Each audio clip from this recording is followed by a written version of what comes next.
nicotine to consumers by removing combustion completely from the equation. So when we remove combustion, we have now developed and where we are actively commercializing is a range of 3 different products. So one is the heated tobacco product, which we call IQOS.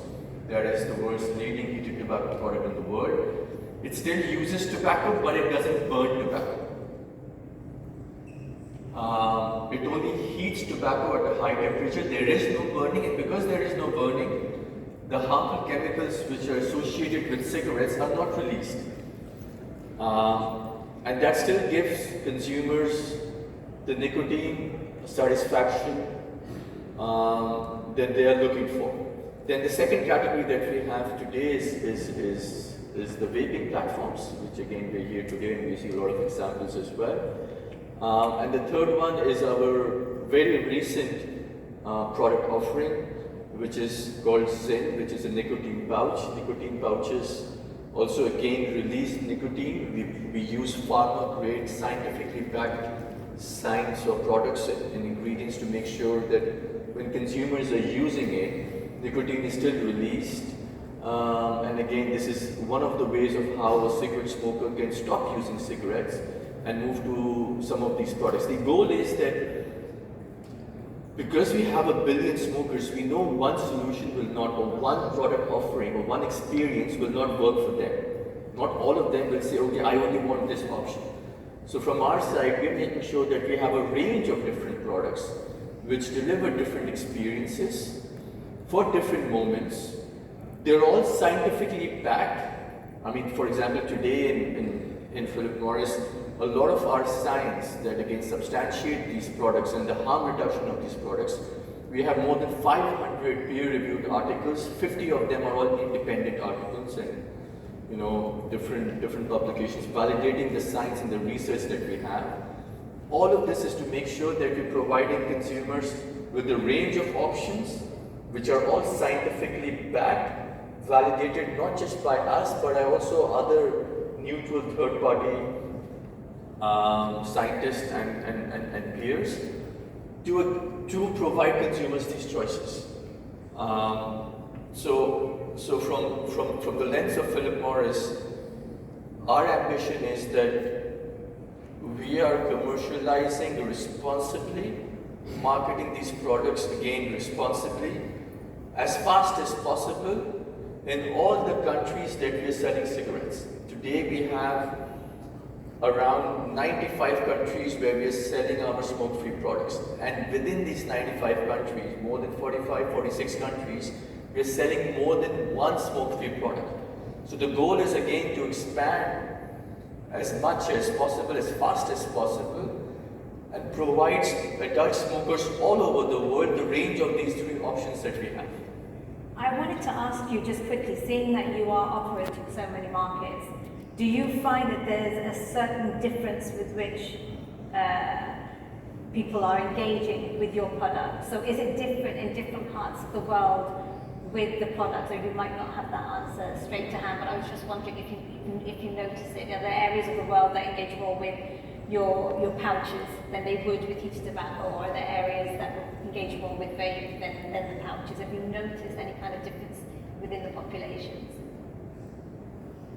From our perspective, because all of these 3 technologies did not come at the same time, right? So we launched our heated tobacco product of IQOS around 11 years ago, starting from Japan and Italy.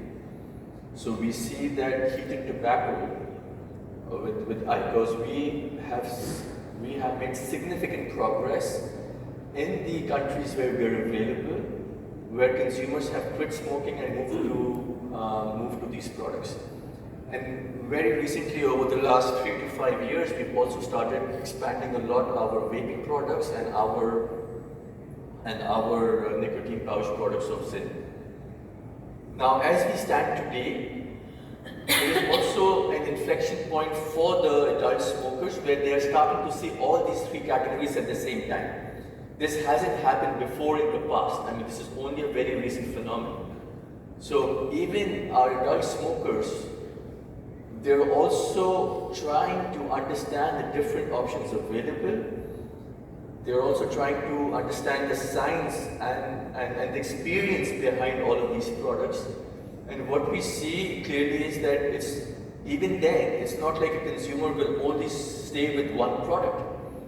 They will try different products, and then let's say, for example, if we have 3 different product offerings, they will eventually, these adult smokers will eventually end up with 1 or 2 combinations.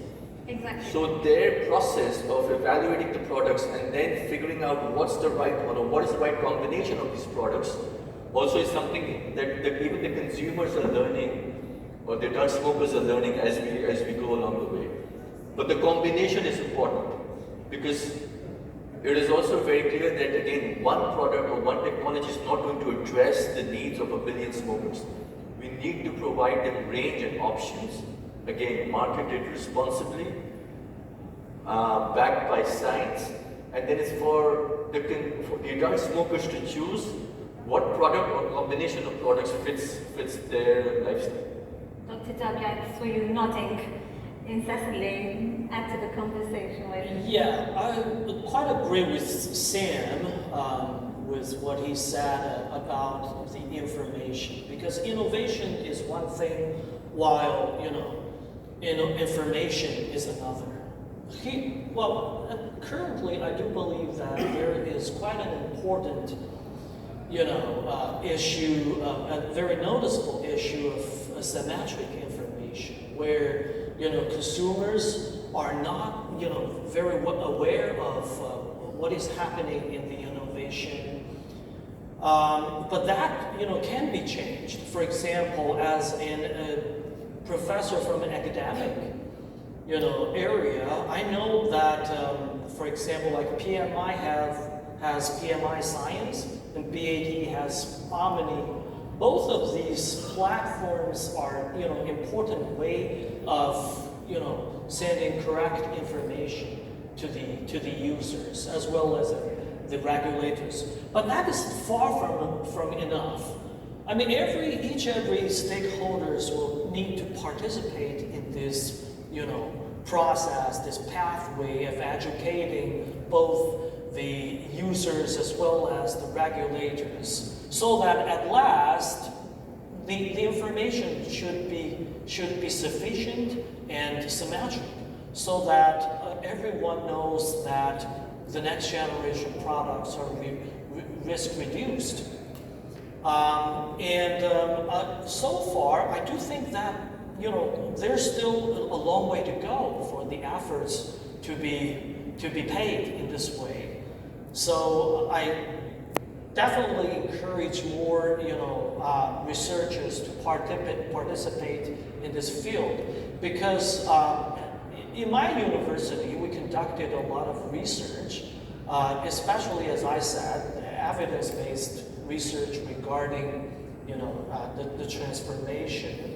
And some of the bibliometric studies that we conducted indicated that there is a very isolated, what we call isolated research. For example, maybe tobacco, PMI did their science, which are good science, but other companies are doing their research. What I would like to see is for the industry within itself to cooperate with each other on some science issues or research. They can definitely collaborating with each other. You're talking now about innovation and research